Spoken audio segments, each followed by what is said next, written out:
And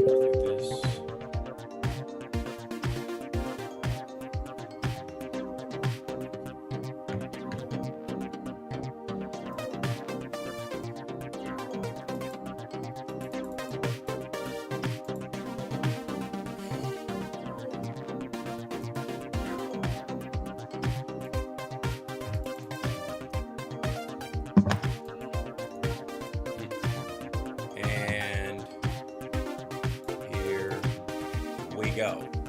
Excellent.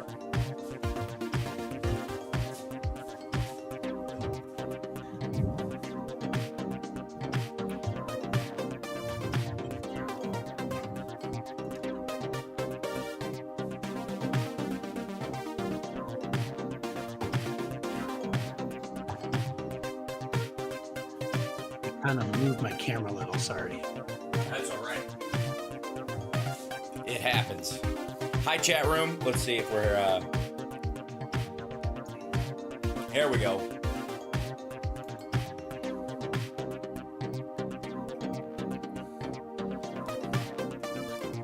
Subscribe, people, subscribe.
All right, let's get started. Hold on, I gotta jump in here 1 second.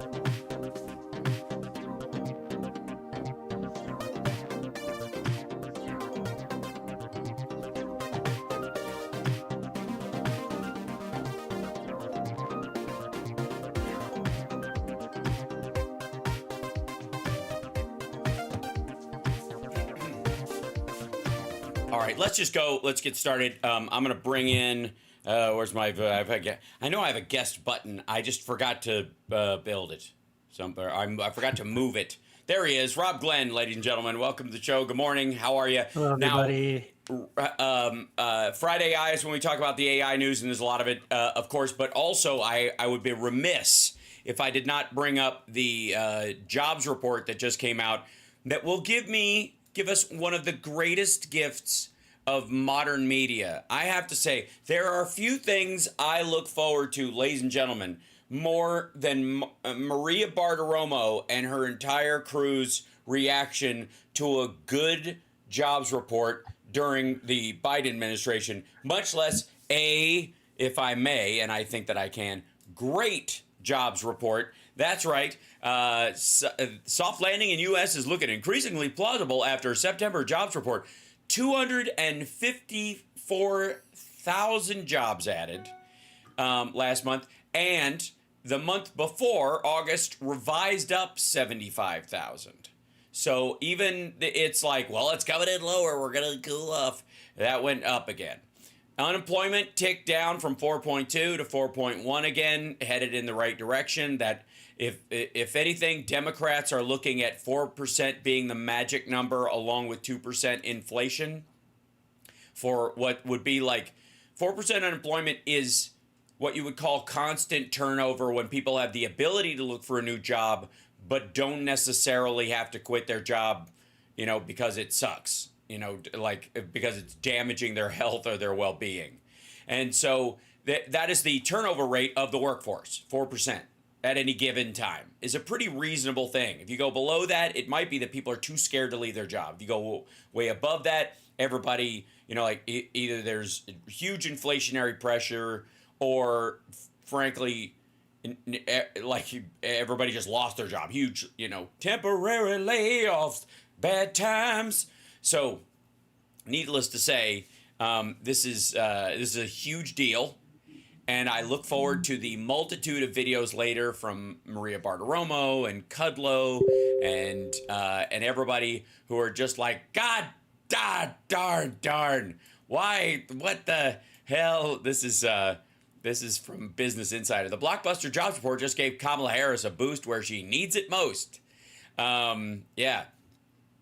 Is there an all caps Truth Social that says fake news coming out today? Well, remember, the news is it's always right when the jobs numbers were always right when he was in office, and then as soon as a Democrat's in office, it's BS and they pad them and it's fake, but suddenly the like his growth under his presidency at any given time, even when there was none, the Bureau of Labor Statistics was telling the truth when the jobs went up. When the jobs go up under Biden, it's a lie. When they go down, it's proof that it was a lie instead of just the regular revision, because these are surveys of working people. And the revision down even of the 818,000 jobs would have given us a better interest rate earlier. This is what you'll see now is the next 2 weeks, a big fucking question about whether or not they'll lower the interest rate like they were going to, and whether it will be a big one, blah, blah, and that'll affect how trades are going, and yabba yabba. Has fuck all to do, ladies and gentlemen, if I may. Because let me go to, I'll show you, Market Watch, the follow on to, let's see, there's John Hancock. I'll open this up. The follow-on effect of the jobs report on the market itself, on the Dow and the NASDAQ and all that kind of shit, is going to be relatively negligible, because some industries want the interest rate lower and want to, be like, they don't want hiring pressure on their workforce to like, oh shit, now I got to pay these people more. They're going to split because they got options. That kind of stuff. And then other businesses are like, oh, good, that's our product that's doing well, and we need more people to sell it. We need more people to make it. We need more people to repair it, all that kind of shit. So the November election to be the number one influence in markets after the strong jobs data, says Brandywine. The October jobs report is due before Fed takes interest rate. Okay, one way to visualize this. Okay, where's the nearest one? There's a bunch of, I love the fact, and I'm sure you've seen this too, Rob, where as breaking news sites, especially the market ones, and I'm relatively new to paying attention to Market Watch and Bloomberg and all that shit, that just like the New York Times, if the New York Times writes a new article, the old article stays in the available readable articles chunk right next to it for quite some time. For the next 24 hours at least. And if it's a long form article, it's one of those that just kind of stays perma-posted if it's about a major issue in the election, with some updates. They'll update the Chutkan rulings, or they'll update that stuff, but it stays basically right there on the screen. On Market Watch and stuff changes so fucking fast, but they're still there. So it's like all this, like, I wonder what the jobs report is going to be. I wonder what the jobs report is going to be. I wonder if it's this, it's this. If it's this, it's that. And then when it comes out, all of them are still there, as if nobody went, fuck, take those down. We look like assholes. And there's some of the funniest reading in my morning, news diet. is going, especially on jobs report day or on a technology day. A piece of technology comes out, there's an update, and specifically, this will kind of pin it to what we're going to talk about a little bit this morning. But NVIDIA's stock just got a big boost from the jobs data. Okay, why NVIDIA? NVIDIA is the backbone of AI right now, as far as most people are concerned. It's more of a theoretical thing, but all the computation has to go through their chips. They make the physical stuff that makes AI possible, makes AI growth possible. And they have this like super mega amazo computer block thing that you can buy for $10,000 a piece, and in these storable like wall unit rack mounted things, and companies like Meta and OpenAI buy them by like fucking potato chips, and they're just shoving them in there as fast as they can, to the point where this like black chip they created, it was sold out the minute it was invented. They literally are so on top of it. They're like, whatever you come out with, if you decide that's the iterated version of the next chip, just put us down for 5,000 of them. It's that and that's big. really their hold, is they actually have all of the production capabilities. Yep. Practically of the world. Yeah. not all of them, because there's other it's chips not being made, but. And none of it's in China. Most of it's in either Korea, Cupertino, Arizona.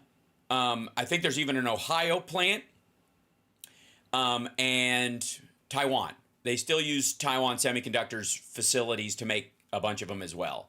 And that's where the lithograph machines that make the chips are. And like the Netherlands has machines that are capable of printing these level of chips. But pretty much that's it. Most of it's made in the United States. And by the way, that's true of your iPhone chip as well. Those are made in Cupertino. The factories, the fabs that they make the chips that are in iPhones, where everybody's talking about made in China again, they're assembled in China. So why assembled in China? Cheap labor. What? Yep.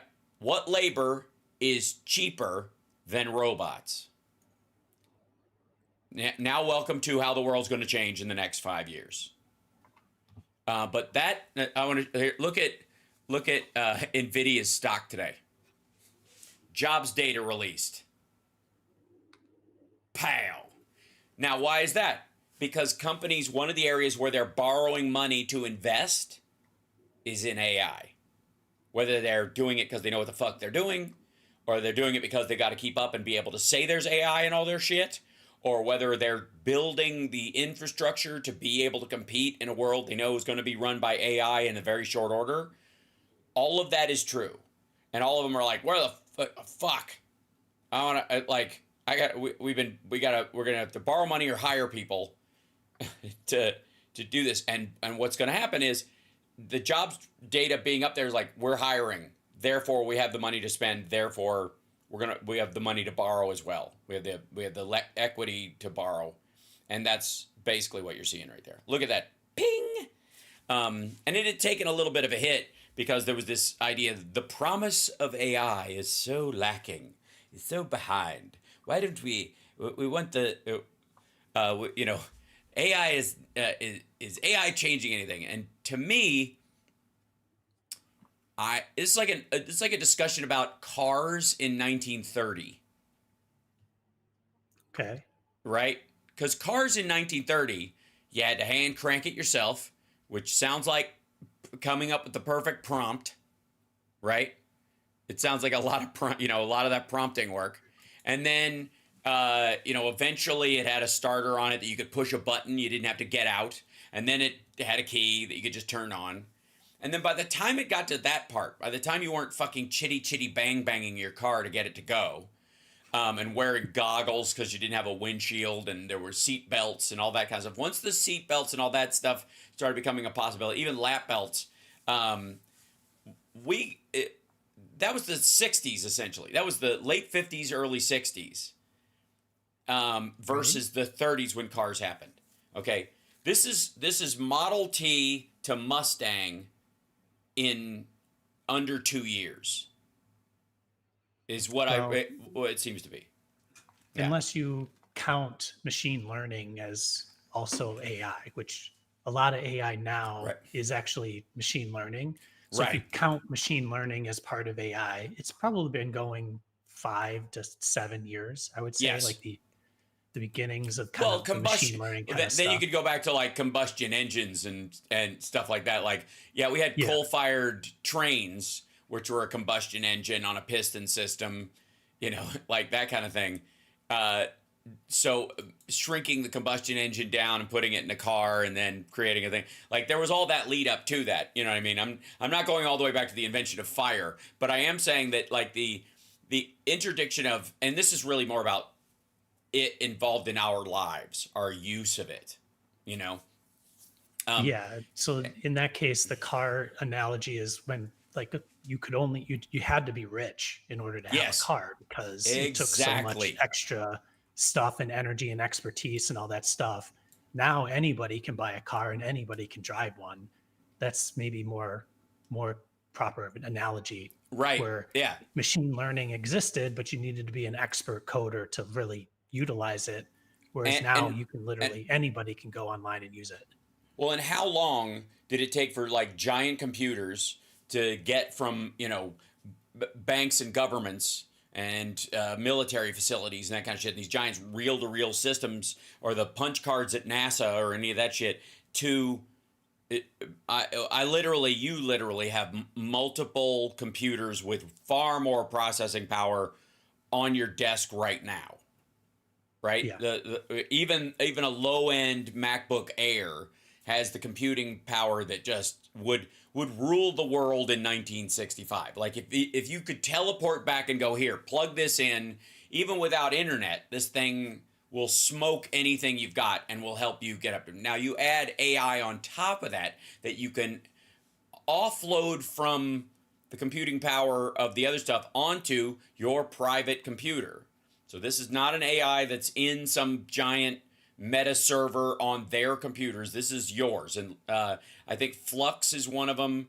There are a couple on Hugging Face that you could download, and through a couple of steps, and not super complicated ones. And the irony is, you can ask the regular ChatGPT like how to help you, walk you through it.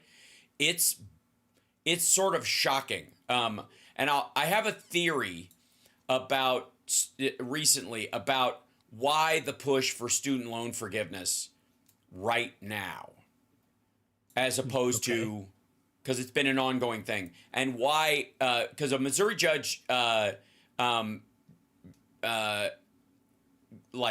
just blocked Biden's student loan forgiveness that was cleared to proceed by another judge. So they're basically trying to send it back up to it's this ping pong. They're trying to send it up to the Supreme Court again. Biden administration put out this forgiveness plan. It was temporarily blocked a day after a federal judge said he lift a restraining order against the relief. He let it expire. A St. Louis-based district judge, because I guess whatever the fucking Republicans need a boost there to get reelected, and they don't need people to like Joe Biden and Kamala Harris. U.S. Department of Education is now barred from forgiving people student loans until Schlepp, an appointee of the Republican former presidential Donald Trump, rules on the case. So he can take as long as he fucking wants. And he wants to do it after the election. This is really what it is. Most of these guys are going to rule on it after the election. And if Trump gets in, they'll just cast it out and Trump will never try it again. If Harris wins, and she's going to, what they're going to do is they'll fight it for as long as they can. They'll punt it. But when he comes to the ruling, he'll get overruled because they absolutely have a right to discretionary spending based on the revenue coming in terms of interest from these things. The administration can make a rule that says, and this is why they do this, that the getting that money is less important to the growth that would be caused if we weren't taking that money from people. And this is exactly the argument for low taxes that Republicans make all the time. And effectively, the interest rate on a student loan is an education tax. Right? And so that what the administration has the ability to do is to recognize that as what it is. It's an education tax, because the government can give you a loan to get an education, and it can be unique to do it. because first of all, you can't repossess someone's education. You can't repossess their their diploma or their credentials. Once they've learned it, you're fucked, right? So that's why nobody wants to give a student loan versus a car loan. You can repossess a car. You can take back a house. You can cut up somebody's credit card and send that shit to collections. But when it comes to student loans, you can't take back what they've gotten out of it. And that's why the government uniquely should be able to provide loans for people to do this. If you want to borrow money to go to a better school and it's a private university, you should be able to borrow it from the government at 0 interest rate, in the same way that banks borrow money to loan to other people. Whatever the sweet deal that banks get for this money that's created essentially in the process of borrowing, you should be able to do that for the sake of your education, one would think. All the regular payback rules apply and all that stuff, but you don't have to pay interest on it. It's 1-to-1. You borrow $30,000, no usury at all. You pay $30,000 back over time, and we can do it by docking your pay. The government has the ability to literally go, okay, we know where you're working, and you file, your W-9 or your W-2 or whatever your particular job is. You work as an independent contractor. We can contact your employer and go, hey, send us $8 because we're the government. We can make sure that it gets paid without any effort from you. That seems to me like a way better remedy to all of this shit. Because we guarantee the loans anyways. So if we're guaranteeing the loan, if the bank loans it out and we pay it back no matter what happens, then the bank isn't guaranteeing the loan. So what the fuck is the interest for? Paperwork? Right? Profit. That's it. That's what they say it's for. Right. Profit. It's just processing it. Well, you could process something like this. We do it all the time with everything. So anyway, so basically there's going to be this timing. Is that because the idea is that there's going to be a lot of re-education happening? Yeah. So here's what I'm thinking. You got a ton of people. There was a bunch of people who had their education, paid their loans back, and the world was arguably a lot simpler. Now you are in this window of people who got a degree, and when material trade work, especially in the technologies, which is very different than an esoteric education in literature or something, is going to be way more necessary. Both are necessary, but one is optional and you can kind of do it yourself. You don't need a degree in English to be a journalist anymore. You can go to a journalism school, but you can also work at a paper, or create your own Substack and then get hired by New York Times because they like the quality and the content of your work, right? On esoteric degrees. Elements of your degree, I would say, Kath, but you know what I'm talking about. Things that don't materially apply to you being able to walk across the room, open the fridge, eat some food, and sit down and actually type something. Like that the physical aspect of like how I know where things go is much more a trade skill, even at the higher levels, even when I think it would arguably be true of economics in some cases, at least certainly accounting, right? Is you need to know how the accounting software works. You need to know what the rules are. That's a lot more like a plumber knowing what the regulations on a pipe are, right? There's a lot of similarities, and I've always viewed like accounting firms as brain brothels because of the fucked up stuff that they get asked to do by people. Fix my books, you dirty. Okay. Anyways, so point being. Maybe is that there's knowledge versus skills. Yeah, is that we are shifting back into a knowledge for knowledge sake element, which is way easier than it has ever been on Earth. I mean, you can go on, never mind YouTube, and the availability of documentaries from ages ago that you would have to attend Harvard to be able to even see some of the footage or that kind of stuff. You can now watch lectures from Yale and Harvard and all these programs that they have there. The entirety of their curriculum is effectively online to be watched. You may have to pay a paywall on it in some cases, but most of the time you can just go on. They're either pirated or they're there. So this education that was only available to the rich is now available, at least the information, to everybody on the esoteric thing. The only thing you don't get is being there physically, doing the homework, and meeting the people you might form a business with, right? That's why people are going to Harvard and Yale and these top 10 schools.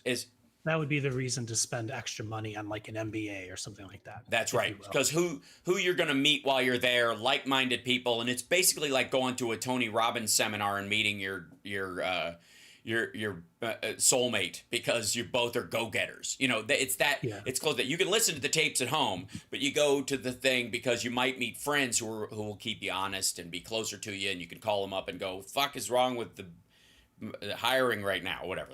Anyways, point being, One of the things that yeah. I'm always interested in thinking about is like it's very well known that everybody says you need to go to college. So you have kids and they're getting to the age, Mhm. they're starting to get high Yeah. school. If the push is you must go to college. But there's rarely a secondary conversation to that of what is the return on investment of college, both the Right. time and the money. Hmm. And because of that, it's the cost side has ballooned so much Hmm. that, but we're still not talking about where's the breaking point, right? And Right. I think we passed the breaking point where it's I actually agree. not worth going to college. And one of the most interesting things I've heard out of Well, Kamala Harris university. is I think college is. I think college. I, Yes. I'm Yeah. But yeah. saying them together, like Yeah. a 4-year degree that you go to because you're told there are many jobs. And this is what I was going to mention about Kamala Harris, the idea of eliminating the requirement of a 4-year Yes. degree for certain jobs, or maybe even all jobs, because Hmm. there are a lot of jobs where if you don't have it, you can't move up the pay scale over a certain space or place. Right. And that completely eliminates the possibility of someone who decides not to go to get a 4-year degree and work their Hmm. way up versus getting there. And some of them even then have to go take a loan to go to school online to get the Right. degree, simply to just move over Right. that pay Well, ceiling. that became It's right. still That's like the what you. That's where all these for-profit colleges sprang up as this kind of insta right. solution to, you need the piece of paper. Whether you fucking learned anything is immaterial. But it's like the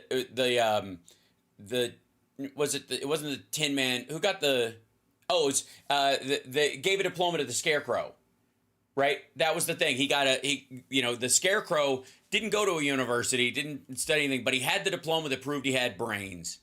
Right, and Right. that was an issue back then about upward mobility. At the time, was an allegory about upward mobility in regard to farmers and other people in an industrial age. What are they going to do once machines, plow the fields? Right, there's all these allegories in the original Wizard of Oz, which are fucking fantastic, including all the industrial workers who are rusted to freezing, basically, where they can't move because they're stuck in that body position until their body breaks down.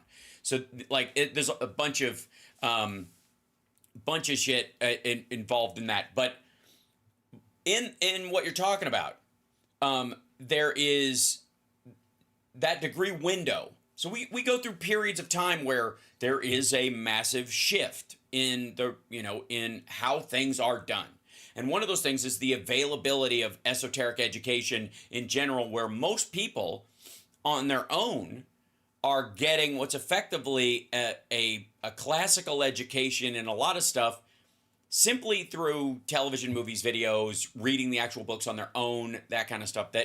And so the idea of the uncultured heathen that's been taught a physical skill is kind of gone, because the depth and metaphor of basically like drama television is as good as most of the books that were available to the average person, much less a bunch of people that went to university in the 30s, 40s, and 50s, leading up to the mental industrial revolution that we had, the engine of finance, the engine of economic growth in that regard. So that was a window that actually happened, and the average person is a little, they go to Ren fairs, they watch history documentaries. As long as they don't think the earth is flat, they probably know a shit ton more on a material sciences level than a lot of people, university graduates in the 60s and 70s, and math hasn't changed that much. So if you get an accounting degree or a business degree, right, you also have that backbone of like, okay, we have to talk to you in the office. You won't be completely clueless, right? Which is what the rest of the education is for. And and if you do marry into the family, I know you're not a dunderhead who has a single skill. That's now we kind of write that off for most Americans. Like we talk about how stupid people are and how we need civics in school and all that kind of stuff, but it's happening, folks. Like if you got an elementary school kid or a middle school kid or a high school kid right now, the classes that we were bitching about, like why don't they have this, are happening right now. They are actually, they have changed, they have listened and changed the curriculum. So here's the thing. This is my theory on the why student loan forgiveness now about this chunk. Because there's a transition between the very puffy esoteric degrees and the material work of the world, even if it's working at a place like Google, coding, or being involved in the design of an app or the UI for it, or all the stuff that is applied taste effectively as well as applied material skill, that there was the disconnect more than ever, and this might be where it's run out the ROI, more than ever because of the changing technology on the ground and the overemphasis on esoteric knowledge everywhere else in normal human life.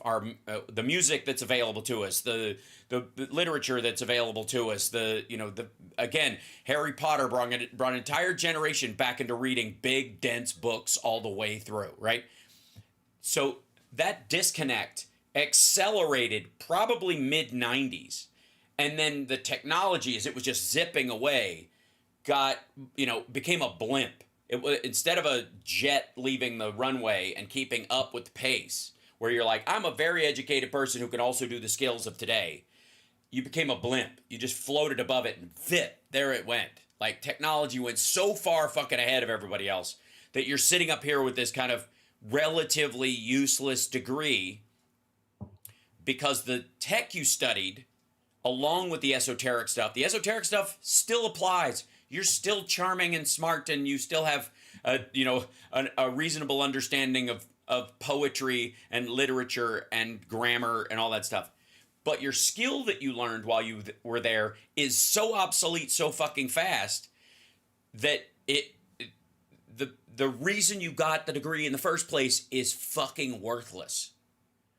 And so those particularly, that window of people found themselves not being able to pay for the education they got because they weren't able to keep up with the tech degree that they maybe went, or the how business is run that they were getting into, whether it was accounting.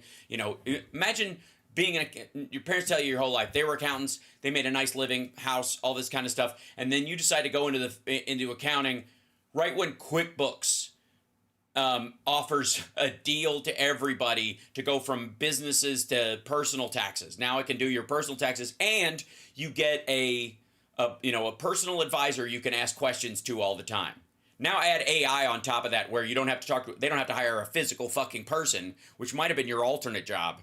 Now there's an AI bot that knows the tax law specific to your county, and you can talk to that. Where the fuck are you? In the degree, you went to a really good university to be a great accountant, and the accounting technology has just that job in its form has evaporated. Those are the loans that need to be forgiven. The next round, my kid, by the time he's in university or college, whichever he chooses to do, it's going to be so fucking cheap compared to university right now. His options, because he'll be able to go on, to AI university of some sort. It will keep him honest. He'll have to do real answers, and it will know whether he's cheating or not because it'll have AI checkers built into everything. So you can actually learn the education, and you can do it from home, or you can go to a space with a bunch of other people and do it if you want to, and that will be the extra minor cost. But it's not going to be the kind of university system we saw it all. So rant's over. But what I feel like is that this is like a farm subsidy during Trump's bullshit tariff war to some degree on a bigger scale. Because somebody's wait, hold on. The chat is like, Hal, you mean like the intro to microcomputers I was on in the cutting age of whatever on a borrowed Performa? Yeah, exactly. I mean exactly that. And again, Rob is in. So one of the reasons why I love talking to you, Rob, on a personal level and on here about this is because you're in the largely in the UI business. A lot of what you do for companies at you know at your at your company is to help them take. Okay, yeah, I understand you want this your customers to be able to assemble or build this thing or do this thing, and we'll show them how to do it for you. We'll make it easier for them to understand, apply, or work or design on their own, and then send you the order themselves and that kind of stuff, right? So that's never going to stop. You are in a congratulations, my friend. You are in a growth industry because that You're using UI as a very general user thing, interface. but there's if you're like wanting to do something, I always use toothbrushes. I love toothbrushes as an example. Sure. Because it seems so simple, but it's not. Right. Yeah. And so and there's so many different varieties of what that means.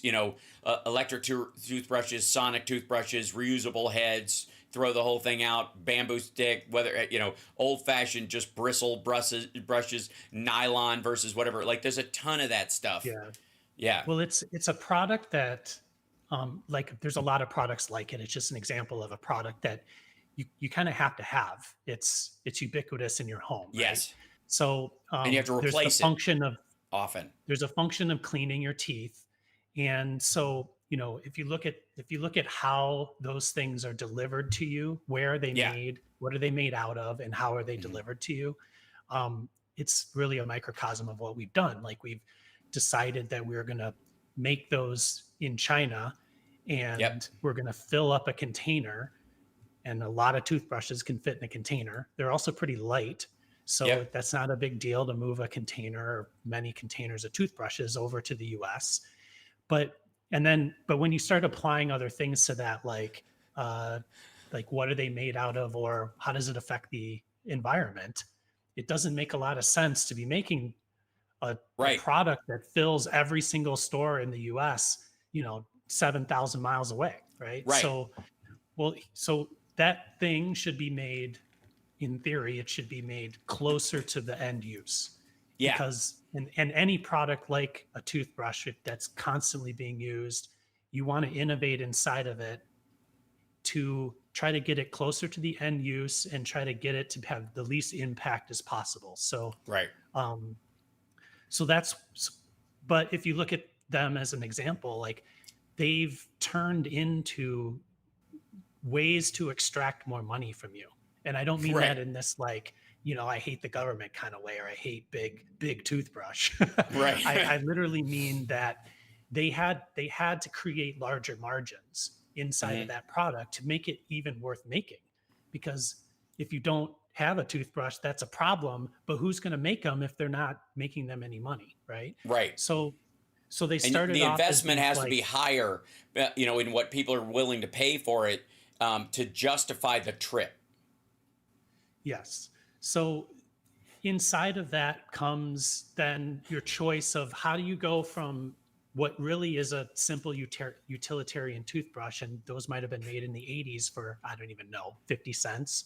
Get a pack of them for 25 cents a piece. I don't even know the price history of toothbrushes, but I do know there was an inflection point where somebody like Procter & Gamble or somebody said, hey, that 50-cent toothbrush, I want to sell it for $7.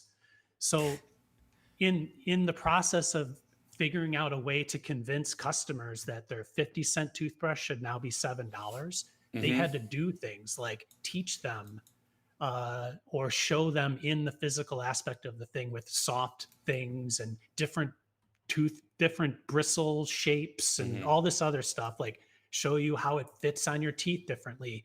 So that marketing side of it was really just taking new design shapes and things and then applying them to like causing them to have value because you see their function more. Well, also there's and by the way, Osbjorn in our chat says programming C++ and BASIC sure helps me in the tractor, tire, and wheel business I run today. Right, there's a comfort level to some education that the activity of learning something difficult and adapting to it, even if it's old technology, gives you a more adaptable brain. So I do think there is a skill in that somebody can justify, especially if they worked very hard, getting an education in something very complicated, is the idea that, okay, this is a person who can handle complex tasks and who can knuckle down when there's a new challenge to the business, that they will study and figure out how to work this shit, even if what they, because they've done it before. They're not afraid to put in the time, and they have the brain power and focus to be able to pull it off. So I think that's where, like, programmers tend to get a lot of jobs, even when the programming language and work they've done is relatively obsolete comparatively. The thing about toothbrushes also is that there's a corresponding thing, kind of like what we talk about, where technology got cheaper and more widely available. So people wanted a dentist shaped tooth. They'd go to the dentist and they go, why does the dentist have a round spinning brush and I have this thing? So why can't I have that? What would it cost? Right. Yeah, what would it cost to get that at home? And that became the fancy pants, having a car before everybody else has a car thing. Is that the one thing people had was they had a spinning battery powered, or in the old days, plug-in in the 80s. They'd get a plug-in version of this spinning head toothbrush that they could use on themselves so they could have real dental cleaning at home. And that was how they sold a lot of these things, and still do. Right? And now it's all this adaptable, because everybody's teeth are different shapes, so they feel like they can argue for what would call egonomics for it. Your face is different than other people's faces. Put our thing in your face. Right. So I don't know the exact details of the tire thing, but a person who has gone to school and learned coding is logic. It's understanding like what it takes to do certain things inside of a computer. Now, every job, I think she said she was a salesperson. Was it a male or female? I don't know. Anyway. Yeah. Oh, yes. I think they just run the company. I don't think it's a okay. So let's just say that it doesn't matter what job you have in the process of selling tires. Like, you're going to have tasks that take a lot of time that have little to no meaning.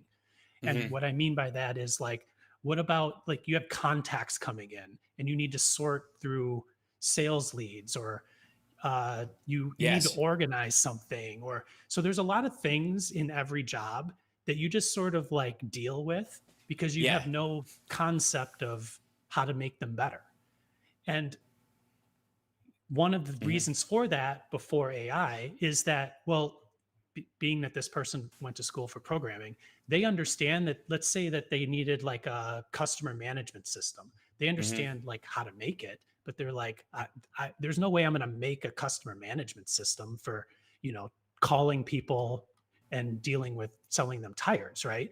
But now with AI, you can take these things that cause a lot of trouble that may take you half a day to organize, and you can use a chatbot to like do something that would have been a whole system of programming that would have taken a company to make it.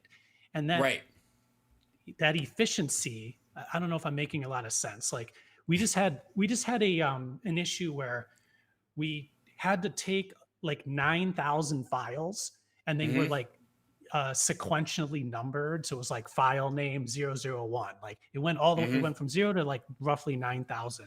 And we had to go through them and like manually pick out certain things. So we can do that. That's fine. But if you go to Chat GPT and you ask it how to automate that, you can maybe in 20 minutes or 30 minutes, it can help you figure out a faster way to do that. And you just eliminated that every time you need to do that job, because and that would have taken so much. Okay, so let me kind of go. Yeah, go ahead. Finish what you're thinking. So the reason why you're able to do that is because you had an education that taught you. Whoops, I hit my mic.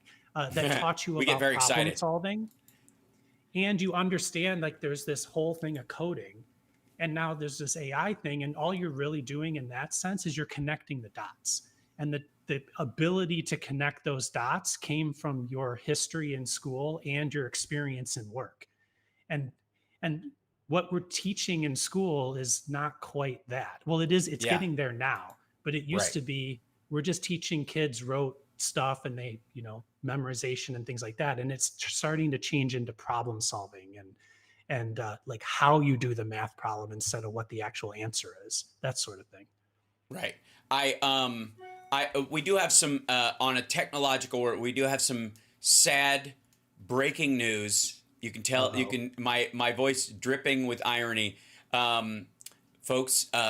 Devin Nunes has stepped down as the head of Truth Sinkhole amid allegations of mismanagement and professional retaliation. And it was a day of such good news. It was the day that we were all ready to celebrate a good jobs report, and now, how can you say, Maria Bartiromo, this is your evidence. This is all you need. How can you say that unemployment is down and hiring is up when a man like this can lose his job that he has held on to doing God knows what for so very long? I wouldn't, because I'm not capable of it, but I would love a job where you get hired. No, they knew that the thing was going to just get destroyed. Like they knew it was a money loser. So you're basically just hired to like let the company crash. Well, I mean, what else? What's another example? Like you're hired to be a bank security guard by the owner who's going to let it get robbed because he's going to keep half the money from the robbers and he's going to file insurance. And your job is to stand there and pretend like you're really being a security guard. Right. When you absolutely are not. So, and look, we're all wondering, like everyone else, what's in Devin Nunes' future? When's he going to get his moving on interview on because he's a big hitter, folks. He may move over to sales. He could be the Herb Tarlick of Parlor. So what is next? Like, you brought that up, so I'm going to bring up like is the new MAGA JD Vance, like that's not going to work. No. Like, well, here's the thing. What's the next thing? It's crazy. Dude, do not underestimate the power of digital MAGA. The one thing that Trump loves is the sycophants sucking his balls every chance they get. But when he meets those people in real life, they're disgusting. They're far too old and unfuckable. And the men wear ridiculous outfits and they're fucking embarrassing and none of them can golf. So what is the point of hanging out with these dipshits? Why can't I have, like, you want to talk about somebody who wants to replace people with bots? Welcome to digital MAGA. Donald Trump loves reposting shit from accounts that are clearly fake because he knows he won't run into those people in real life going, you posted my stuff, which is exactly right. Like he wants... I've never seen an artist want to like replace their fan base with bots faster. Well, there's those AI generated personalities on in Asia. I can't probably part of. I'm thinking Instagram. I think they're on Instagram in Asia. Oh yeah. You know what I'm talking about? They're like totally they're not real, but they've done a good enough job of like figuring out how to make the same woman in different pictures using AI, whatever that is. Like, and we talk about the uncanny valley a lot, but isn't JD Vance standing there talking like the uncanny valley? Like he could be an avatar. Well, that's we've often said we would actually think it was like more real if he was an avatar because it would make more sense. Yeah, I think he may be our first AI VP candidate, but also there's a going theory that I presented. Because, I heard it someplace, and I'm just passing it along. I didn't, it's not me saying it, obviously, but that Peter Thiel has a youth pastor fetish and created a fuck bot that looked like one and turned it loose on the world, and it ended up being the senator from Ohio. And now it's VP. That's a Black Mirror episode. It's such a Black Mirror episode. Dan, where's my fuck bot? He was in the closet the last time I looked. He was picking out a suit. He was what? The door's open. Jesus Christ. Is it a comedy, a tragedy, or a horror film? Like which yes. one is it? All of the above. Yes. I stand by that assessment. By the way. I also stand by we're all over the place today. Sorry. We are. It's okay. Because there's a lot going on. But I like the biggest thing, and this will kind of lean into it a little bit as well. But let's see, one day, doink. Yeah, there we go. So today, like Microsoft is up, $2, up half a point, 418, and that's because everybody, like, there was this dip in. Oh wait, hold on. Housemarks. Question for Rob: Has he tried Cursor? It's a IDE. Is it an AI? Over V code with AI integrated. It's pretty damn good. Seems to work better in context. Yeah, like I didn't hear what you said. Cursor. Oh, sorry. Yeah, Cursor is a like a code assistant software. Oh, yeah. Did he say VS Code? Yes. Yeah. Okay. Yeah. We use AI in coding all the time, and I think it's one of the best places to use it. Absolutely. Because if you get it wrong, nobody dies. Yes. Like it's no big deal. It's all virtual and inside. It just doesn't work, and you try it again, right? Yes. Unlike that toothbrush design you came up with that you're still apologizing for. What's that? Unlike that toothbrush design you came up with that you're still apologizing for. Yeah, well, it's not supposed to spin that fast. I'm kidding. So yeah, I wish I could freeze this on this moment, but this is this is one of those things where you're like, oh, this shit can hear us, but it doesn't. Obviously, hold on, back up here. This one. There you go. This is a Temu ad that comes up. Female robots on sale. Female robots clearance. Oh, it's on. And I don't know what this spilled shit is.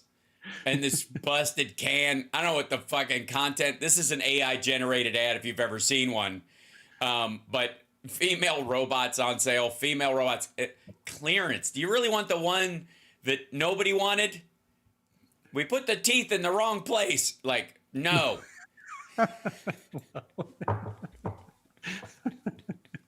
I'm not even gonna. Nope. Don't go anywhere near it. I'm responsible for those jokes. 100%. Those are on me. That one, the JD Vance joke, they're all on me. This is the late night stand up comedian part of me coming out. Yeah. No, don't get a Temu robot. I think effectively the gist of your argument is that people need to be retrained. And we don't want this debt hanging over them, which is already hanging over them.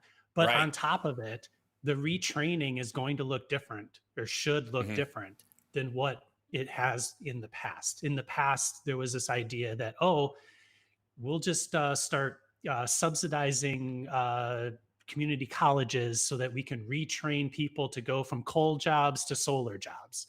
Like, that concept isn't going to work today, because the jobs are so varied, and because you don't even need to go to a school to do it. You can literally get online and learn almost anything you need to know, which is kind of crazy when you think about it. And what I think we, as we reshore and we do more local work, we have to start understanding what management actually is. Like, management of people is different than maybe what we thought it was before. There's a lot of, you're almost a teacher, you're an educator.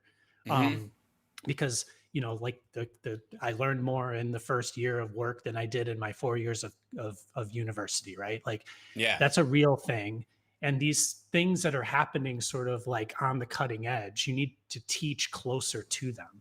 So however that all happens. But I think one of the biggest things is the thing I mentioned before, that this idea that you can somehow regulate the fact that you don't have to require a 4-year degree for every job. Like, why? If somebody's got the skills to do it, why do they need a degree? It's just, that's a racket. Yeah, and again, it became a racket, which is why Donald Trump got in the business. Which is we just need diploma mills because people are smart enough to do these jobs. They're clearly qualified, but they can't get a promotion or whatever unless they have the degree. So they're just let's just sell them a degree. Whether they learn anything or not is is immaterial. Well, how does a university compete with that?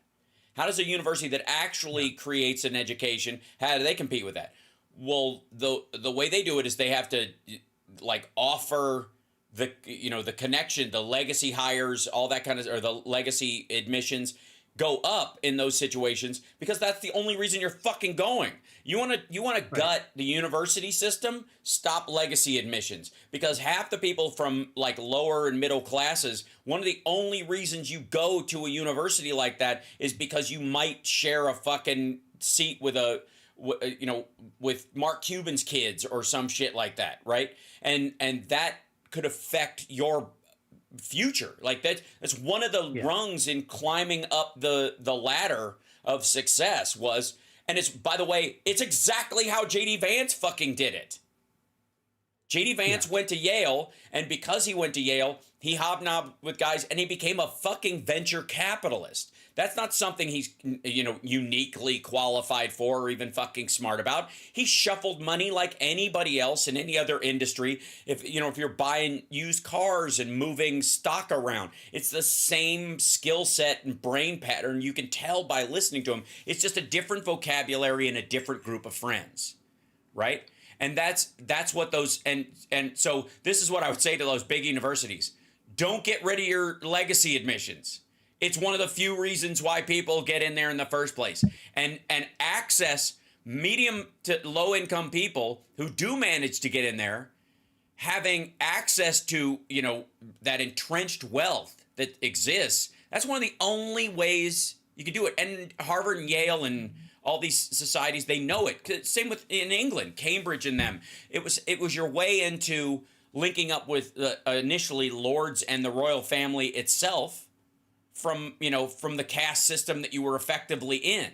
While that's dead on all material levels, it's still a real thing.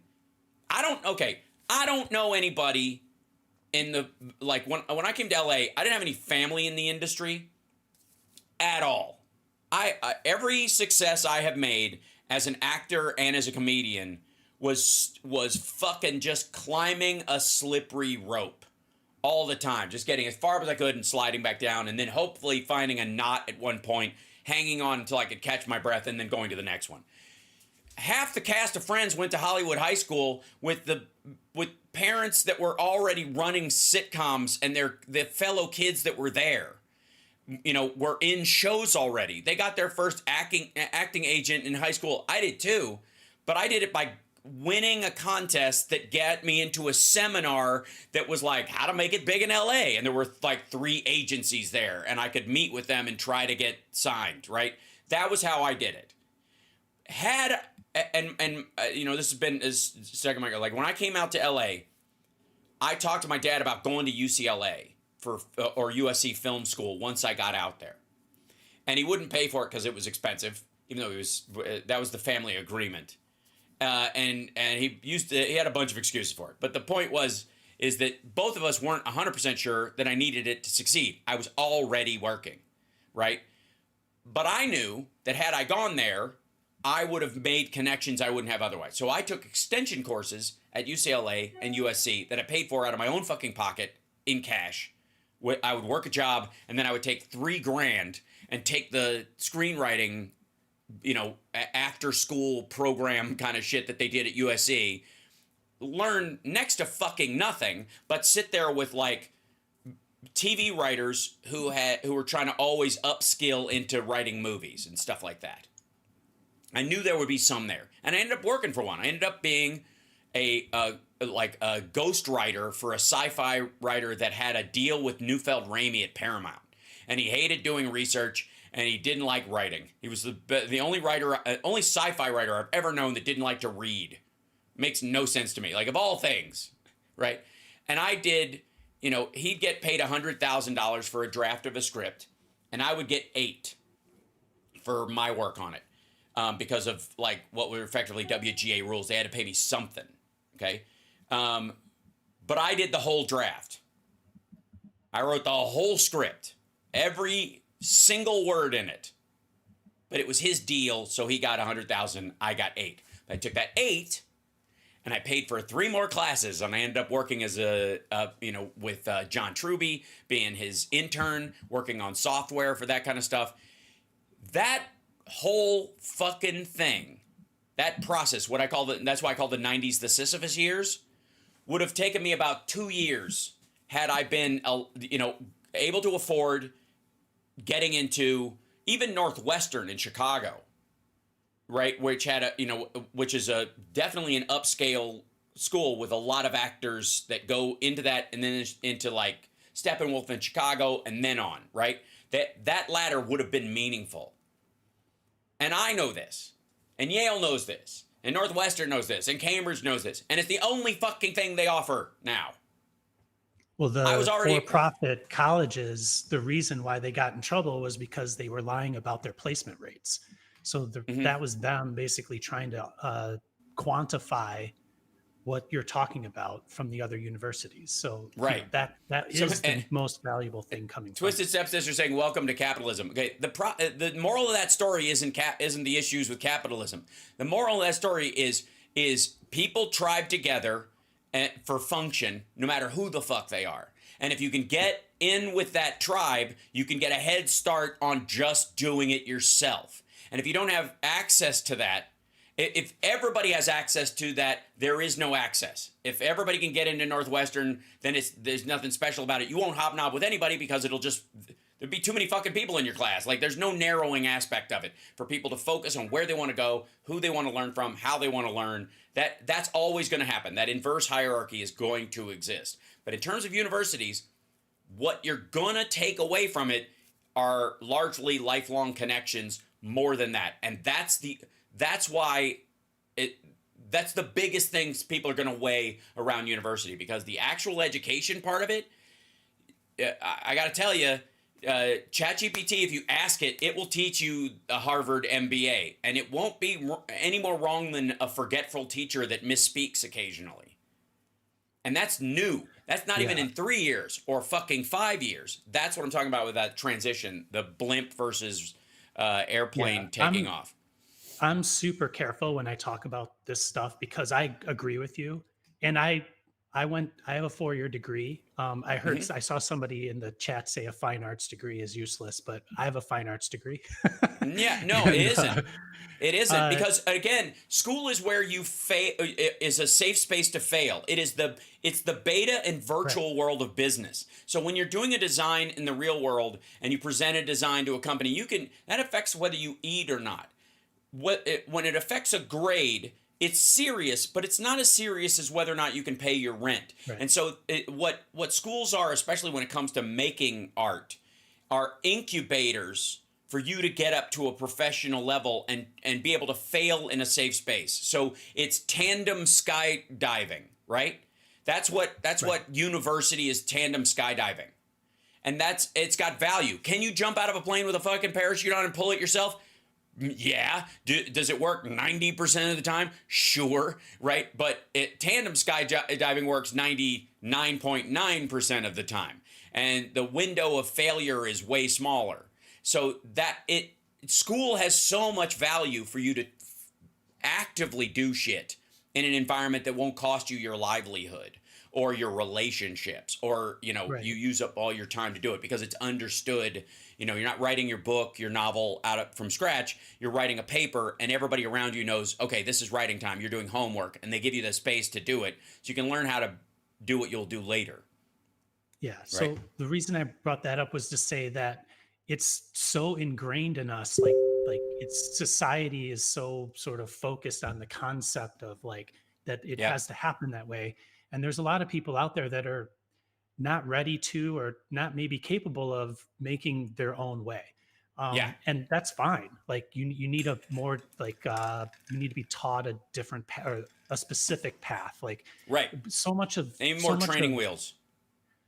Yeah. Or just, the idea that like there's a formula to success. There's a Right. formula to starting here, getting to the end. You just spent 100 grand, maybe more, and that's going to guarantee you, this other thing, this starting job at 75,000 or 90,000. And I mean, that's Mm-hmm. high, I know, as opposed to maybe going and working, a 40 or $50,000 job and working for that 4 to 6 years up. And by the end of that time, at the end of 6 years, you and that other person might end up at the same place.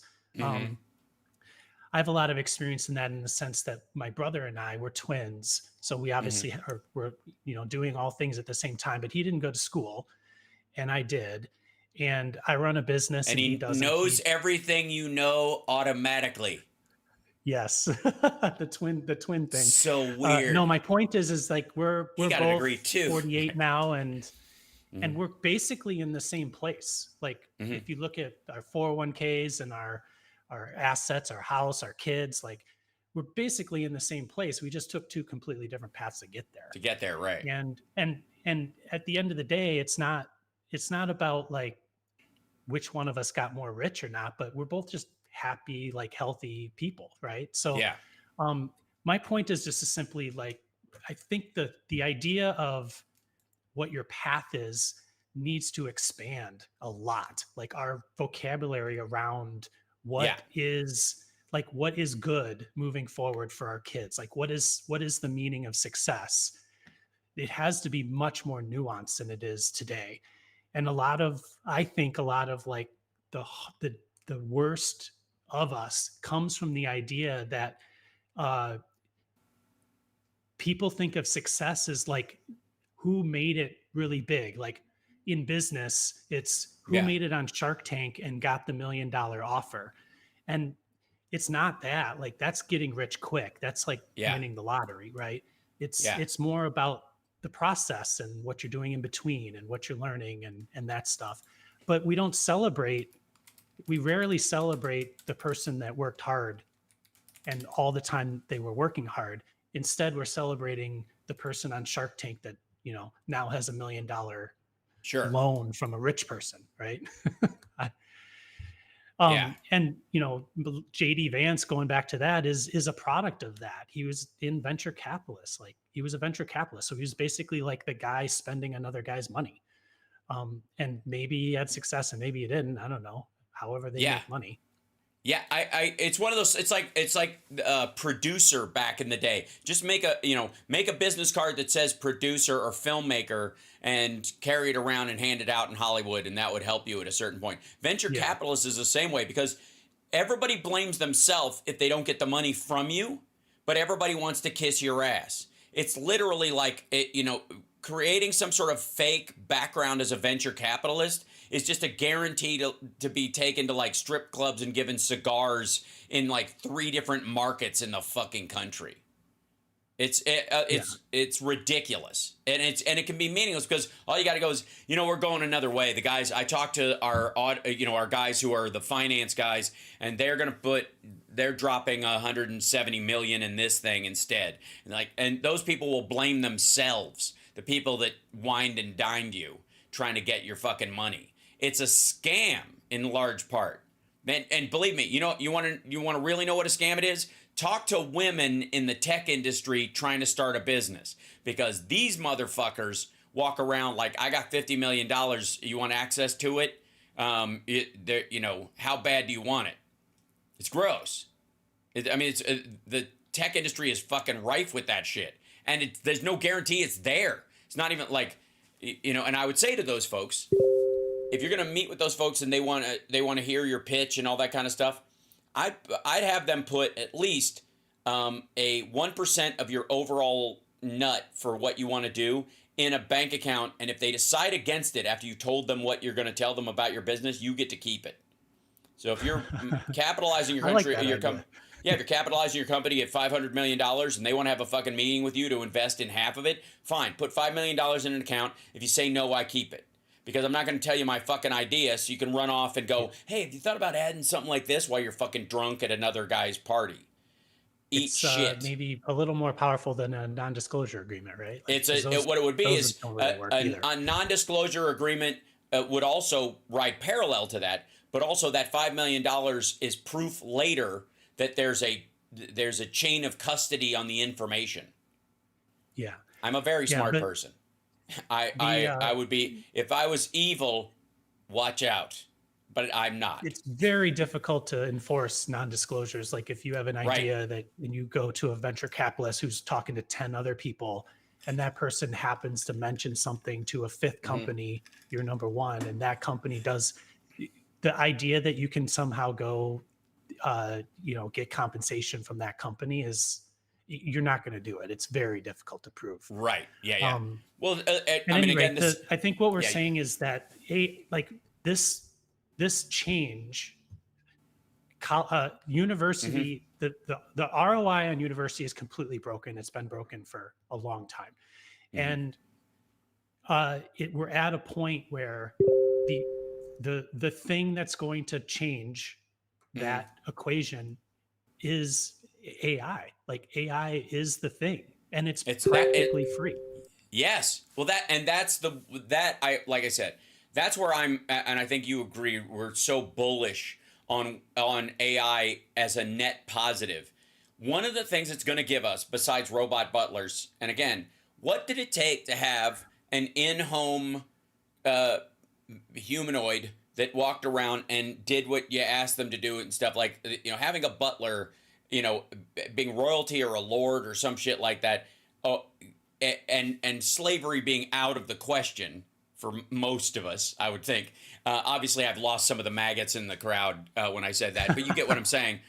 The idea of having that, the physical cost of paying a butler or the moral cost of having a slave were out of reach for those of us that wouldn't either dig deep and get rich and pay for something like that, or wouldn't take a melon baller to our soul and chuck stuff out.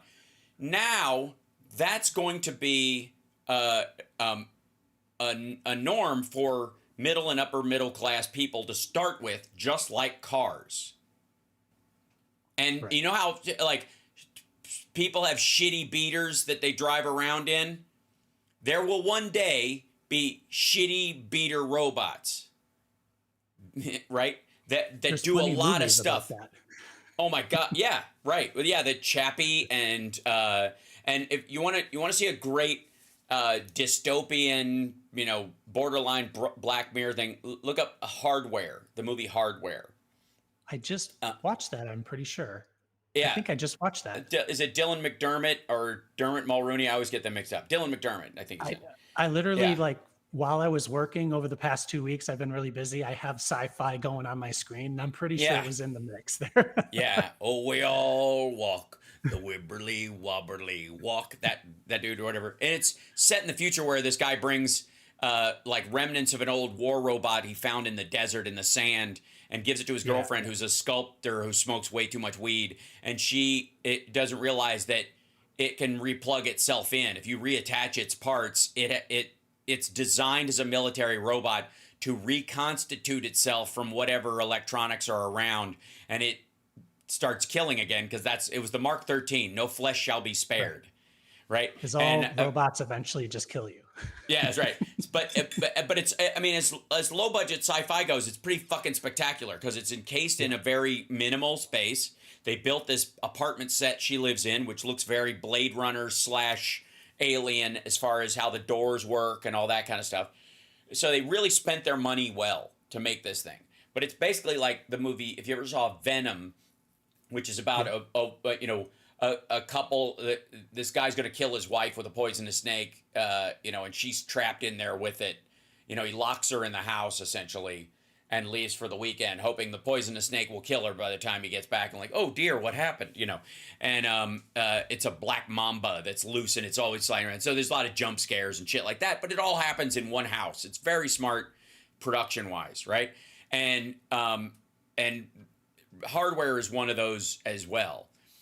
And he's got a robot hand. Her boyfriend has a replaced, slightly better. It only looks slightly better than Army of Darkness, Ash's hand in Army of Darkness that he makes out of an old piece of armor, or like like the like he uses he makes his own gauntlet. Remember, groovy. Yeah. So, but There's hardware a is good. Oh, sorry. Go yeah. ahead. I was like people should check it out. Hardware, yeah. There's a good comment. I think it says Beckett Great. Let's pretend there is real compound value in proximity to superior intelligence. Would that create actual towns around top universities because folks want to be close to the smarties? Yeah, that's Yes, already happening. already That's happened. what Silicon Valley is. That's what That's Texas what is selling in Austin. New Haven, Connecticut. Like the whole outline, even going to college in New Haven is a wink and a nod Yale adjacent thing, because there's all these programs at Yale where the teachers there offer courses because they're trying to show how magnanimous they are to the locals and to the regular average plebes, right? So they go over and they teach guest lectures, and they're not going to drive into New York, they're not going to drive to fucking Indiana, but they'll walk across the street essentially to the college it's a that's good there. reason to go to college in Boston. I mean, you're surrounded by Harvard and MIT and all of them, you know. Yeah. The thing about attending a university is using my accounting degree and my body not breaking down as I see people doing labor physically looking bad, John. Well, that's, again, most of that stuff will be handled by robotics. People's bodies don't break down on assembly lines the way they did before automation. Your average union worker is not a scrawny person with bad knees and a missing eye, right? This idea that guys who used to work in factories used to be pretty fucking buff. They had most of them had a missing digit someplace, or a major scar on either their hand or their face, or something that went sour the longer they worked there. Now you can be pretty cushy physically and work an assembly line, male or female. Almost everything is, has ergonomics associated with it, just for no company wants to be paying repetitive stress injury stuff, right? Problems. And they don't want to pay for like the carpal tunnel lawsuit that's coming to Xbox and PlayStation very soon. Yeah, and those can be like very insidious injuries. They can linger for a long time. They're very costly. So they're also hard to prove all kinds of things, whether you have them or not. So people can they're rife with possible fraud, and it's hard to distinguish. Yeah. Right. Yeah. So I know I kept you over a little bit because we started about 5 minutes late, but I want to remind everybody, this is Rob Glenn from Root Design in Chicago, and he's, as we all march towards this future that is going to be here faster than any other change you have ever experienced, I want you guys to be comfortable with it and start adapting to it right away. And if you can, you don't even have to use this stuff or dive in or get an account on stuff like that. But if you just play around with some of these things and take some of the harm away in your own mind, when it does come, and it will, you'll be better at it than everybody else, especially if you have a job that will rely on it. Again, I don't think this is going to put people out of business. I think it's going to double productivity because everybody's going to have a sidecar. I don't think That's what I think too, and I believe it because it's happening in my own company already. That's exactly what we're already doing. Yeah, and it's not replacing anybody; it's just making them more productive. So this is okay.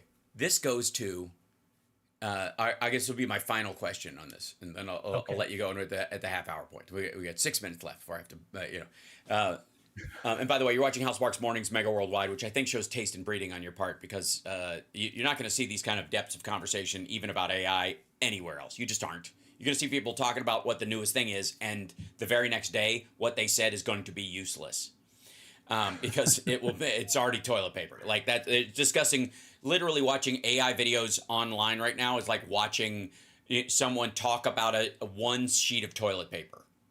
Okay, right. Or one hamburger. As an exercise, I usually try to stay at least a couple of steps behind, just because, there's no reason. I personally don't see value in keeping on the bleeding edge. So we're usually like 2 steps behind. Yeah. Well, and that's the thing. Applicable science versus theoretical science has always been a thing, but we've never had access to theoretical Right. science the way we have with AI, right? Yeah. So we what do was your Friday AI. question? So my question about this is like the one of the big concerns about Social Security and whether or not there are enough workers to replace the workers that are lost to just because there were too many baby boomers, and then there's fewer people, even though there was a tightening of like there was a bulge of Gen X, and then there was also a bulge around millennials. They are having Okay. kids at a higher rate, and that kind of stuff. So this whole like diminishing return inverted triangle in U.S. population is not turning out to be the case. It is very it's in flux, and it is comfortable. Just but there was this giant puff at the baby boomer generation, and they're all taking Social Security at the same time. They're entering into that, and the idea is that there's not enough people paying in to pay out, and that's what's costing us all this money. When it comes to both AI's advances in medical science and all that kind of stuff that cheapens the available medical science, the projected cost will continue to go down. It's not going to cost us as much to pay for that. Like, again, insulin being one of those things. If you can bring down the cost of insulin, raise the production of insulin, then the cost of Social Security starts to narrow as well. Are you still paying the interest on the debt you took? Yes, but the actual payout starts getting smaller and smaller and smaller, and yet still benefits the same people.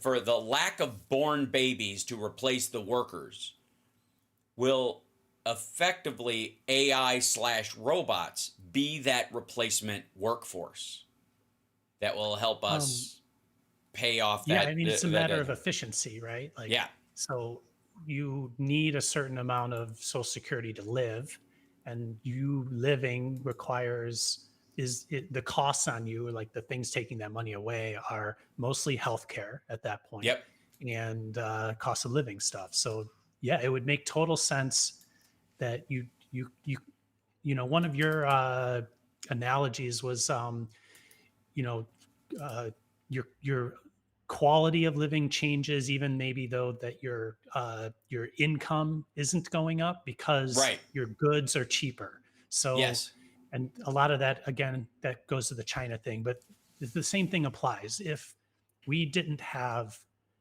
massive medical costs, then our mm-hmm. money that we have would go further. um, and so it's probably not as like one to one it won't be as one to one in people's minds like that, because Right, we're sort of like programmed to think like I need to make more next year than I made this year, and if I don't, that's bad. mm-hmm. Where it's hard to see like I make the same amount but my goods are a lot cheaper, so I have more money. um that doesn't seem as like I Mm-hmm. progressed as much as the other Right, way does, right? right, So they have to sort of come together in a balance, or happen together in a balance. But yeah, I think that for sure there's both the hands-on number of people yep, as they diminish for sure. But instead of calling that like robots taking it, I would just call it efficiency. yeah, Like we're just getting more efficient at doing the task. The task is, again, like going back to my example, the task is not standing making the toothbrush. The task is I need to brush my teeth. And there's right, like this whole system that gets that toothbrush to my hand so I can brush my teeth. But um, so uh, in that sense, yeah, like I think it's all related, and yeah. it'll just bring them together. Okay, what before I lose you, I want to show you one thing. I'm gonna run out and Okay. get it, and I'll come right back. I got to show you one thing. This is a great example. I hope. I was looking for questions in the chat, but it goes by so fast that it's hard to see. It's A lot nearly of you think I'm impossible. AI, and I'm not. Yes, I no, love he's a that real joke, by the person. way. Okay, I was let me show. talking, and I was talking while you're gone. Sorry. So you and I both know we love some 3D printing, and What? I don't know why it took so long to bring this little thing to. I assembled a bunch of IKEA What is it? furniture over the last little bit. This is a little thing for finishing nails where you put a finishing nail in there and you Oh, pinch it I and you see. hit it with, you do the first initial It makes taps. it go straight. Well, it keeps you from having to use your fingers and hammer Oh, where your okay. fingers are. It's a finger extender that's built to hold like a finishing nail. And this little piece right now, Like this was not included when largely IKEA stuff was made in China. Since they moved the large part of their production to the Czech Republic, and it's closer effectively in the European Union, and they travel back and forth a lot easier, this started getting included with everything. This is a normal thing in a lot of countries. There's like a, metal version of this that you can get or whatever. Now they just throw this little piece of plastic and all. Okay, now think of all the hammered fingers that aren't going to happen just because of this. What happens when you haven't hammered your finger? You continue on your life at the same pace you were continuing your life before you hammered your finger. Think of what happens when you do hammer your finger. What all the things it slows down. Right. So you said this IKEA stuff is coming from the Czech Republic right now? Yes. Yeah. That a bunch of it has moved China, production there. Mm-hmm. When things come from China, there's like this. I call it like my cousin's factory down the street. Yes. Just in case nobody knows, I've been to China a lot, like way more than hell actually for work. At any rate, they're like, we need this plastic widget, so we're gonna go just buy that from. And so they cut a tool and they injection molded, and the reason why it is what it is just because that's what they have. That's the machine they have. That's the thing that they have. That thing that you show there in the Czech Republic is where Prusa is made, and that's where the company is. So right. I wouldn't doubt that just because their supply chain is what it is, they just go to Prusa and have them 3D print those. It's actually an FDM print. And that's an interesting thing because like those added things, it's extra cost for IKEA, right? So that extra thing in the thing, they have to pay a few cents more. And if you add 5 of those little niceties to the thing, all of a sudden it's a couple bucks more for the product, right? And so what 3D printing does is it allows that part to be cheaper because you don't have the infrastructure for like the tooling and things. You just print it. And second, they can happen in much smaller quantities, that you don't have to order 10,000 of those things for a run of 5,000 cabinets, if that makes any sense. So and lastly, what we want to get to is you get it to your house. It doesn't have that part, and you make one if you want it. Yes, well, that's exactly it. So this thing right here, I now have this, and I'll just keep it in my toolbox because it's perfectly fine. It's plastic. It's not meant to take a real abuse. But I looked online at a couple of things, and there's several different model versions of this that now exist on Thingiverse and other sites for different depths and lengths for finishing nails. And you just print this little piece of plastic on your 3D printer, and now you're no longer hitting your thumb. It's basically like being able to 3D print a thimble for those, if that makes sense.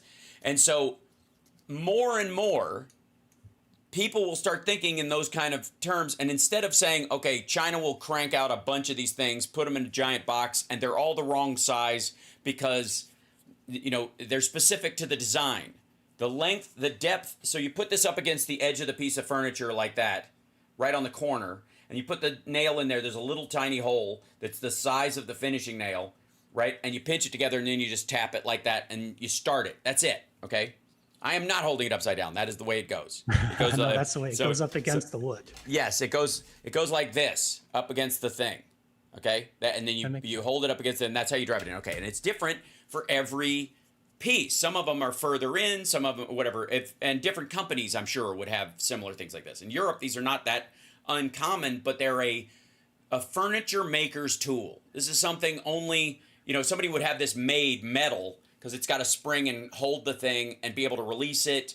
And it's basically like a little, it's just a piece of like dense plastic. So you can go on Thingiverse now, and you can have this thing, and you go, the thing I'm making is actually a quarter of an inch in, and you just go, and then print the thing. Now you have one. That is something that was impossible 5 years ago. Straight up, unless you wanted to whittle this thing, for plastic yourself. You could always take a piece of plastic or something and melt it down into this general shape and start sawing at it with something, right? Yeah, but Carl Smith said you can use needle nose pliers too. And yeah, you're right. You can use needle nose pliers too. But, a thing like that, like once your mindset is in that area, like the Hmm. complexity can start to increase, and the functionality that comes from the thing that you're making, it Yeah. grows exponentially. Also, I would like to say that this is as far as using needle nose pliers versus this is the same depth every time. Yeah. So every time you use needle nose pliers, I agree. There are other ways to do it too. And You it's could use a straight, monkey wrench it's if you wanted tall, to. so it keeps the It's thing straight. straight. Exactly. It's the length and the depth of the nail itself and that kind of stuff. It's super simple. The point I'm trying to make is that this efficiency went up, and it probably put a bunch of doctors out of business. Right? The That's the only efficiency thing. of that. Oh, because like, you're not hitting your fingers. You're not hitting Sorry. your thumb or your finger anymore. Most people, because again, you and I might know that you can use needle nose pliers for this, and I agree. But if you want it consistent, this would be a way to do it. And now these are now included in all like IKEA cabinets with where you're putting finishing nails in the back frame. Okay, that's again something that for millennia a variation of this has been available, kind of like needle nose pliers for everybody. But the idea that you would be able to hand this to somebody immediately and go, oh, okay, I know how this works. Dink, dink, dink. And you're as efficient as any furniture maker in doing that just because of this, because it eliminates the guesswork, which you used to get credit for being able to figure that guesswork. And now that's, no longer necessary. You don't have that. You can spend your guesswork, your limited hard drive space on other guesswork, I guess is the thing. But the point is, I wanted to show you this because there are a multitude of ways to 3D print this guy in different shapes and change them a little bit if you want to. And now, very soon, AI will be allowed to like, hey, I need this thing, but I need the hole to be, 1/16 of an inch out from here. So like way farther in. And it'll just do it instead of like what Rob and I are doing, like when we're trying to like 3D print something or create something, there's a whole myriad of steps of you trying to measure it, make sure it's right, print a dummy version or whatever. AI will now be able to tell the average person, kind of like with coding, oh yeah, okay, cool, I see what you're saying. Yeah, you need this thing, but you need it longer so that the hole is half an inch in instead of a quarter inch. Okay, and bing, it will make one. You print it out and use it. It's that simple. Think of where that gets you along the path of whatever you're creating and doing. And again, like Yale and Harvard and all these places, the benefit is who you knew. Who do you know? Who's around you that you can benefit from? Well, now you've got AI as that's who you know. You have access to all that knowledge, all that help, all that, if you need support to start your business, and I got news for you. Like they just offered this $50,000 tax credit for businesses. That's what Harris wants to do. That's a huge jumping off spot where the cost of a startup, because of AI and because of automation and because of available stuff, is lowering at the same time. That's like getting $100,000 infusion. So that to me is where we're going. That your AI's your buddy that you went to Yale with. Right. Yeah. So one of the concepts of a company that I follow is that they call it the warehouse. The shelves in the warehouse make the parts. So there's the idea being that there's no inventory, and right. so instead of the shelves having boxes of those widgets in there, and 1,000 other kinds of widgets, you want the widget. You just basically like email it or buy it like you would on Etsy or something. And instead of being fulfilled by the person, it just prints and gets fulfilled by the printing company. Right. And so a lot of, that's where desktop at home 3D printing was kind of a dream, but it's pretty far away. And a lot of people don't even want to deal with it. But what I'm talking about is a little different, which is like a localized additive manufacturing facility that will make the part when you order it local to you. So it can come from anybody designing it anywhere in the world. It's made relatively close to you, and then you get it. There was a movie on Amazon. It was a sci-fi movie where they had this headgear and they went into some virtual space. They illustrated that concept where they had like storefronts, and inside the storefronts, there were basically a bunch of 3D printers printing. So Yeah. instead of going to the grocery store and getting your bread, you go to the printing store and buy your widget that you bought from somebody in another place, you know. Right. Anyway, that's how I see. I think that's, if this is going to become something, it's going to be more like what I just described, Mm-hmm. as opposed to like nerds like us who have our 3D printers Well, here. And it's like the automated generating versions of movies, films, video, all that kind of stuff. All yeah, that stuff is not for the average person to go, show me a movie where a lady falls in love with a guy and they have a cat that's orange. Like, nobody's going to do that because that's passive entertainment. It's passive for a reason.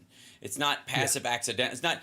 People aren't watching television because they can't make television. They're watching television right, because they want to be entertained and educated, like all entertainment, and that's what it's for. And they want it to be done in a good way that is, that they like, but they don't want to over direct it. They like the tension. Again, nobody tuned into Moonlighting or the X-Files to actually see those two people get together. What they really wanted was the tension every week of will they, right? So right. if you could just satisfy it, like, give me an X-Files episode where Mueller, Scully and Mulder fall in love and stop doing X-Files shit. Okay, cool. Show's over.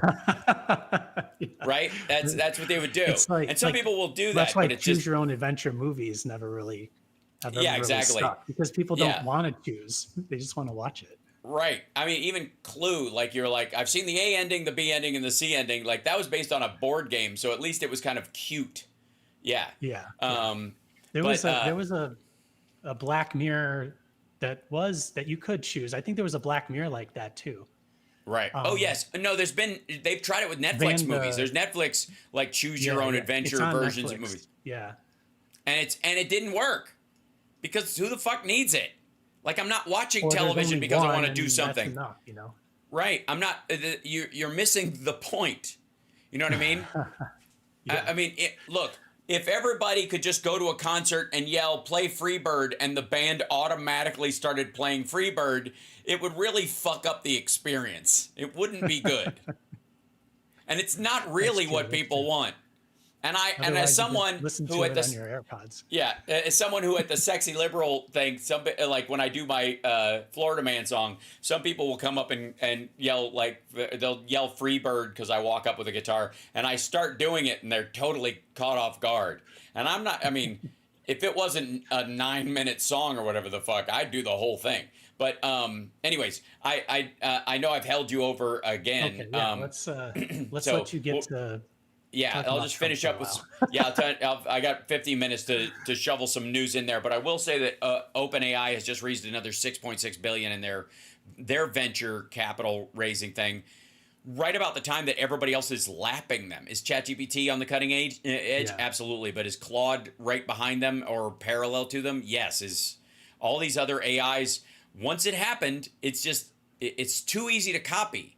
It's too easy to. Yeah, we can talk about this in the future, but I don't believe that the industry, like the open AI, I don't believe that's where the money is in AI. It's one of the few things where it's the use of it that's going to be the money. It's kind of like 3D printers. It's really hard to make money making and selling the actual printer. Like, you need to use the printer. You need to make something with the printer. And yes. I feel like an open AI model actually long term is not where you want to be. You want to be in the like really clever use of it somehow. Yeah, specificity. And so what they're trying to do is like NVIDIA is the chip behind all of it. If ChatGPT is the code behind all of it, and all those use cases are made by other people, and they've got a license that I think that's what they're going to try and make their business model. The problem is that they don't even know proprietarily how their shit works. Not really. They kind of know, and they know how to, grow and build them, but they don't know them. And it's not distinct enough where they can patent it in that regard. So other people can come up with an AI, a large language model, or a machine learning setup that is way more specific, and on top of it, build what's effectively a ChatGPT. Now, the big thing, the next wave is, and we'll talk about this next time, is AI agents, which sounds very Mr. Smith from The Matrix. Not to be confused with Dr. Smith, which is for a while right up there with Liberace as far as America's favorite closet case. And the guy you love to hate, who always tried to murder the boy, and they never decided. They were like, you know what? Maybe we should chuck this fucker out an airlock. He doesn't actually do anything good.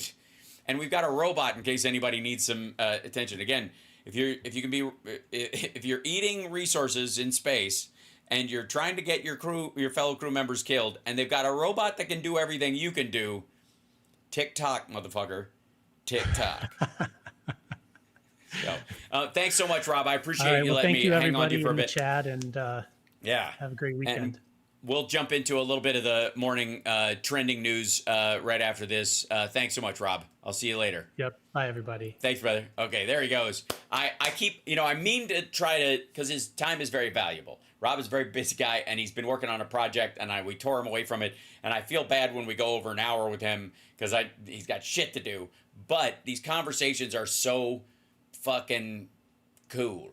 Somebody was like, ChatGPT is going nuclear. I think that you mean that you're thinking of Microsoft restarting 3 Mile Island. Yeah, we're gonna see micro nuke stuff all over the place.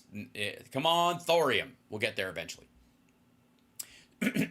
So AI agents, and we'll talk about this the next time Rob is on, is the applicable part of it that you use to create basically an online assistant that has access to stuff that you could do. So it has access to your credit card and has access to your Amazon account and that kind of. In this, the simplest way is, you know how on the A lady that some of you might have in the Lexing of the A from Amazon, when you could say order get my regular grocery order, it'll do it because you've already established what the parameters are. Imagine that broadening out to a lot more things. That's all. So just letting you know, that's pretty cool. Now, let's go. I've only got 15 minutes left in the show. Like, subscribe, give a thumbs up, support the show, share the show, all that kind of stuff. And there's a ton of news that I wanted to touch on real quick. We did touch on a little bit of it earlier, but in case anybody missed it, Devin Nunes has left. Surprisingly, the stock has continued to go down, but nobody quite knows what he did there anyways. So I don't expect it's not going to go down faster. Matter of fact, it might slow the collapse of it because nobody knows what he fucking even did. So maybe eliminating a job that's it doesn't make any money for the company anyways, I guess. Don't worry, guys. And I know some of you are like, what's he going to do now? What's his next big move? I'm, of course, kidding. Nobody's and hi, chat room. No one is actually saying that. Everybody largely is saying good riddance to bad rubbish. The Business Insider, their article about it is Trump's. There's a shuffle at Trump's of the executives at Trump's media company, and investors don't care. That's because it's a pump and dump, dummy. It has nothing to do. Yeah. And let's see. We saw the Tina Peters filing stuff yesterday was hilarious. The biggest thing, obviously, and I've got to look for this if I can. I saw that, Andrea. Yes, I'm not ruling out election night all night and having guests. That'd be great. There's a couple of things, and the reason I brought up the why the student loan stuff became a big point of conversation earlier was because this back and forth, this ping pong of fucking different judges trying to block or let through the student loan forgiveness. I got news for you. It's gonna happen. Get over it, whether you like it or not. And I have reason to believe that there are parts of it that it's valuable if you're talking about people who are doctors and nurses and lawyers who do a lot of pro bono work or work in criminal defense or those kind of things for a lower pay. in the beginning, and you can write off part of it by saying these are the hours I would have gotten it if I worked at a higher price firm or whatever, and you can write off some of your loan that way. That makes sense, right? There's a lot of good to that. There's some people who are still griping over the fact that they paid off all their debt, and other people will get a head start that they themselves did not get. And to some degree, that's true of people who studied with and without computers, with and without, like, now everybody's got a fucking calculator. Okay. But what I am telling you is whatever your reservations are, whatever your concerns about it are, ultimately, it's gonna go. And a lot of it has to do, especially with eliminating the interest on it. You can make a case that people who borrow a principal should pay back the principal, but all you right-wing Christians out there, I would highly recommend you get behind this, because the Bible is not a big fan of usury laws. Well, they're a big fan of usury laws. They're not a big fan of usury, which is loaning money at interest. As a matter of fact, it's a sin. And you're supposed to forgive it every 7 years. Which is also why I think should probably be a bigger talking point about this stuff. Let's see if I can find the exact. It's Old Testament.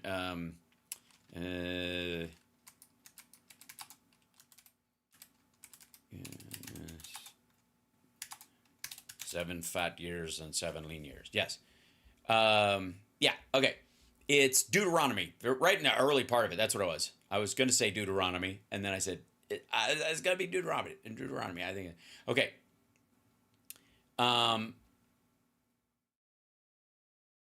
This is called, it's called the Lord's release, which sounds, at the end of every 7 years, you shall grant a release of debts. And this is a form of the release. Every creditor who has lent anything to his neighbor shall release it. He shall not require it of his neighbor or his brother, because it is called the Lord's release. Of a foreigner you may require it, but you shall give up your claim to what is owed by your brother, except when there may be no poor among you. For the Lord will greatly bless you in the land which the Lord your God is giving you to possess an inheritance. Only if you carefully obey the voice of the Lord your God, to observe with care all these commandments which I command you today. For the Lord your God will bless you as he promised you. You shall resign. Okay, by the way, this is also a commandment. It's not part of the 10 Commandments, but it is a commandment given to you by God. It is, again, the 10 Commandments aren't the only commandments. So Deuteronomy 15 through 7, and 15 is specifically that debts will be, here, hold on. See if I can blow this up and show it to you guys. Now, to all our fellow Christians out there, I would like to introduce you to, if I may, the reasoning behind student loan forgiveness.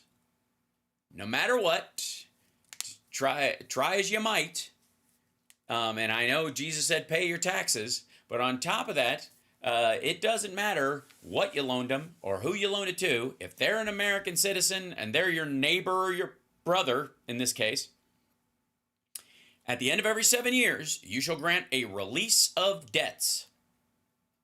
Every creditor who has lent anything to his neighbor shall release it. He shall not require it of his neighbor or his brother, because it is called the Lord's release, which I have to say sounds dirty.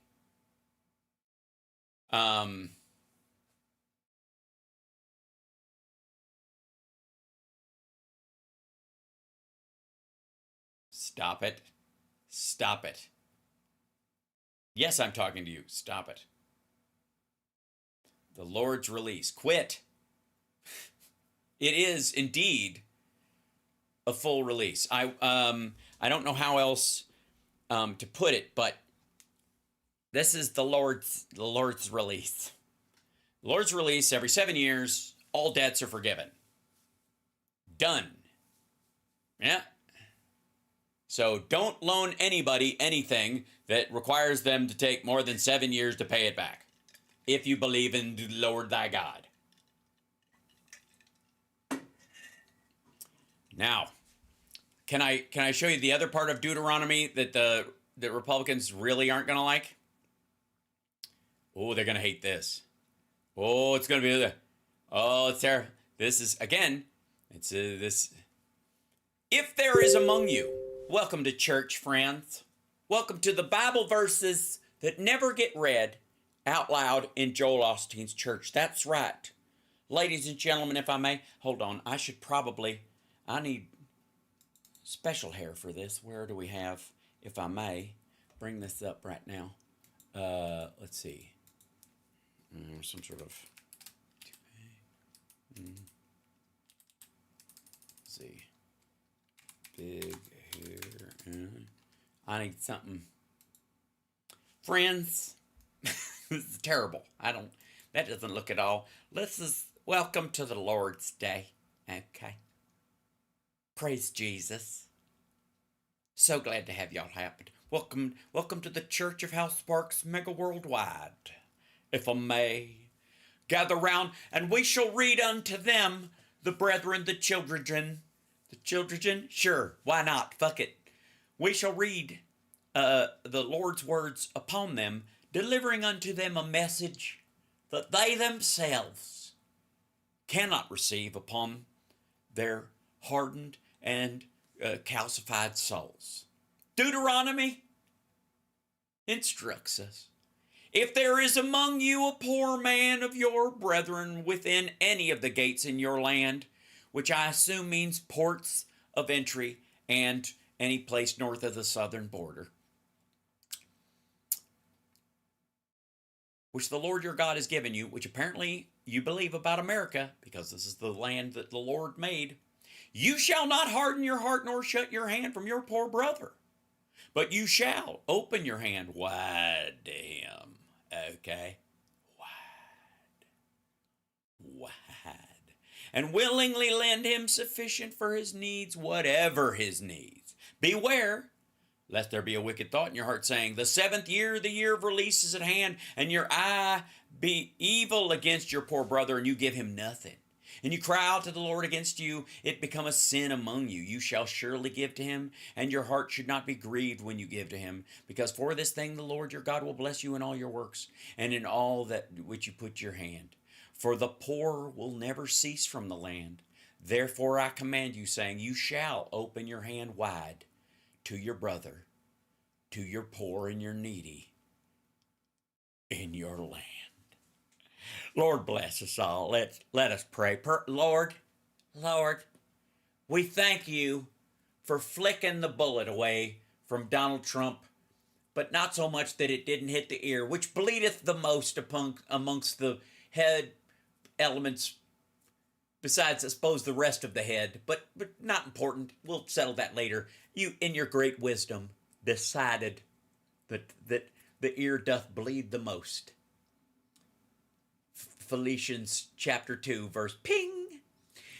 Now, Lord, we hold in our heads and in our hearts, and in some cases our groins, our vision of our brother, to apply the words of the Lord, not simply to recite them, and to know that when they say, be thee a dick to the poor, be thee villainous towards those who come in need, we can reach down into the depths of your word, O Lord, and tell them to get fucked precipitously, as fastly and swiftly as the Lord doth change his mind. Amen. Blessings. Thank you. And I would like to remind you, as we pass around the plate today, to all of our wonderful people who are here, I want to thank you for reaching deep, giving in, going to the Venmo, Patreoning yourself, and saying, there is a moment of need. My friend is poor in terms of subscribers, and he needeth someone to subscribe, as it were. And so I shall, in my plentifulness of clickables, place my finger upon the mouse and click the like and the subscribe. Yes, friends, as we remind ourselves that one of the reasons why most preachers' eyes are brown is because they are filled to the brim with shit. Amen. All right. Now my real head looks weird. All right, I gotta go. I'll see you guys this afternoon for the regular show. House Parks Megaworldwide. Like, subscribe. It is, I mean, come on. It's the greatest live stream that exists in the world. Period. End of story. It just does.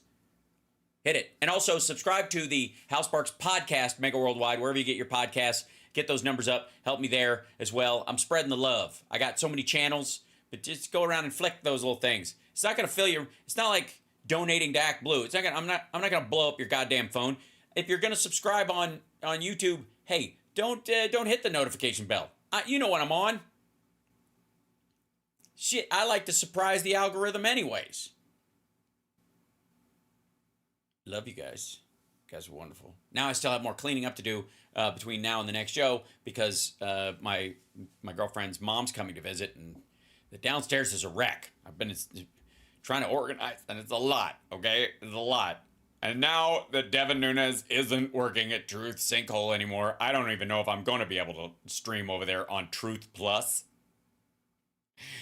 Who knows? Can someone figure this out for me? ChatGPT tells me to go fuck myself when I ask it about Truth Plus. I have never seen ChatGPT laugh so hard in my life. Son of a bitch. What am I supposed to do? I mean, it's just stand here all day giving a Midwestern goodbye?